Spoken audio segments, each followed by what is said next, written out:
So hello guys welcome back to my YouTube channel मु आपण मानक मोर फर्स्ट मिनी ब्लॉग को स्वागत करुच्ची। तो आम्माने सब बाहरी जाइए शिशिर मेला बुलायापाई। कटक बालीजात्रा जमी फेमस तो शिशिर मेला एत भी फेमस नुहे कि कटक बालीजात्रा पड़िया शिशिर मेला भी हुए। कटक तो आपण मैंने जानते बारवाटी स्टेडियम फ्रंट रे किसी ना कि मेला एमती भी सब पड़िक रहे तो प्राय लोक जानी भी पारती कौन हो। तो यहाँ हूँ शिशिर मेला बहुत ही भल भल जिनस पड़ी आपण मैंने जातु कौन आज तो लास्ट थिला तो आम मैंने तो लास्ट दिन में बुली जाइए। आपण मैंने भी जो मैंने बुली कमेंट करूँ कौ मैंने बुली खट्टा देखी मो पाटर लाल गला तो मुझे आग जाकि खट्टा किणीदेली। तो आपण मैंने देखो जमी बालीजात्रा दोली फोड़ी सब पड़े तो ये शिशिर छोट मेला ये दोली सब पड़ी। बुलू बुलू देखिलु गोटे स्मोक बिस्किट स्टॉल अच्छी तो से स्टॉल रे आमे गलु से गोटे बिस्किट खाइलु तापरे आमे भौणी माने भी समस्त शेयर कलु तो बहुत ही भल लगे माने एमती धुआं बारे तो वीडियो करिया को बहुत ही भल देखा जाए।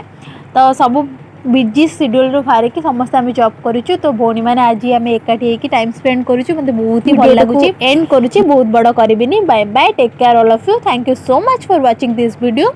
मोर आउ सब वीडियो देखिया पई मो चैनल को सब्सक्राइब कर दियंतु। Thank you.